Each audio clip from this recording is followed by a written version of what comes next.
Hi friends, my self doctor Shashi Boricha आपका मेरे channel पे बहुत बहुत स्वागत करती हूँ। आज मैं आपको बताऊंगी कि आखिर एक जो फीमेल है, जो लड़कियां हैं, वो कितने दिन तक बिना सेक्सुअल इंटरकोर्स के रह सकती है। आखिर कितने दिन वो नहीं करेंगी तो चलेगा। मैं आज आपको इसी के बारे में बताऊंगी, लेकिन उससे पहले आप प्लीज़ मेरे चैनल को सब्सक्राइब कर लीजिए और जो बेल आइकन है उसे प्रेस कर लीजिए ताकि आपको मेरे आने वाली वीडियोस नोटिफिकेशन मिलता रहे। तो चलिए स्टार्ट करते हैं। सबसे पहले, लड़कियां आखिर कितने दिन तक नहीं करेंगी, कितने दिन तक वो नहीं करती है, ये टाइप के जो सवाल है ये लड़कों के दिमाग में बहुत ज़्यादा होते हैं। स्पेशली जो बॉयफ्रेंड्स है या फिर जो हस्बैंड्स है, वो कई बार ये चीज़ कहते हैं कि हमारी जो पार्टनर है, जो हमारी गर्लफ्रेंड है या फिर जो वाइफ है, वो बहुत दिन तक कुछ बोलती नहीं है, उनको कुछ इच्छा ही नहीं होती है, वो कुछ करना ही नहीं चाहती है। तो आखिर एक लड़की कितना दिन तक नहीं किए बिना रह सकती है, तो ये चीज़ लड़कों के दिमाग में रहती है। तो आज मैं ये बताऊंगी आपको।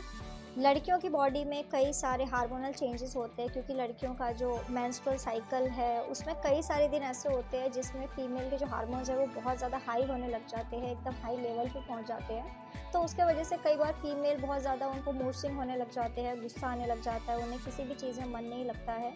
तो अब ऐसी बात है कि इंटरकोर्स में तो उनका मन बिल्कुल भी नहीं लगेगा।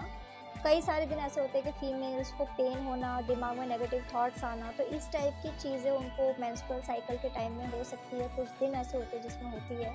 अगर किसी फीमेल को आप उसके पीरियड स्टार्ट होने के कुछ दिन पहले, जो प्री मेंस्ट्रुअल डेज होते हैं, जिसमें पीरियड से पहले का जो समय होता है, 3 4 5 दिन का जो समय है, उसमें अगर आप किसी फीमेल को अप्रोच करेंगे, बोलेंगे आपकी सेक्सुअल इंटरकोर्स परफॉर्म करने के लिए, तो हो सकता है कि वो मना कर दे, चिड़चिड़ा सा फील करने लग जाए या फिर आप पे चिल्ला दे, गुस्सा करने लग जाए।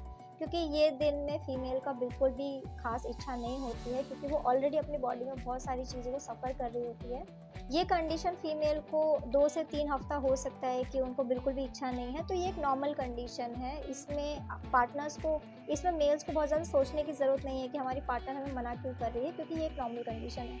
लेकिन अगर यही कंडीशन 3 से 5 हफ्ते तक चली जाती है, इतने दिन तक अगर फीमेल नहीं करती है, कुछ महीने हो जाते हैं, 2 4 महीने हो जाते हैं, तो उसके बाद फीमेल की बॉडी में जो हार्मोन्स है वो थोड़े से गिरने लग जाते हैं और उनकी जो वजाइनल एरिया है वहाँ पे ड्राइनेस होने लग जाती है। फिर ऑटोमेटिकली उनको इच्छा कम होने लग जाती है।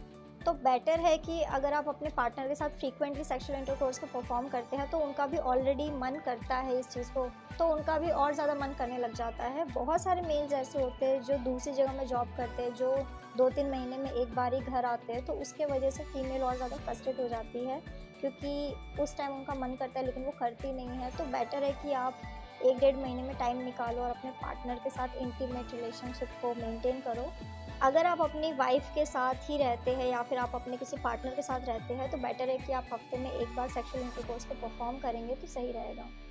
कई सारी ऐसी कंडीशंस होती है जिसमें फ़ीमेल को एक्चुअली में कुछ प्रॉब्लम होती है, जैसे कि उनको कोई मेंटल डिसऑर्डर हो सकता है या फिर उनको वजाइनल ड्राइनेस की कंप्लेन हो, उनके हार्मोनल इम्बैलेंस चलते हो उनकी बॉडी में, या फिर उनको ऑलरेडी कोई और बीमारी है जिसके वजह से भी उनका जो सेक्सुअल लाइफ है वो अफेक्ट होने लग जाता है। उनको लॉस ऑफ लिबिडो की कंप्लेन होती है, उनको बिल्कुल भी इच्छा नहीं होती है इंटरकोर्स की और काफ़ी टाइम तक उन्हें कुछ खास फ़र्क भी नहीं पड़ता है इस बात को।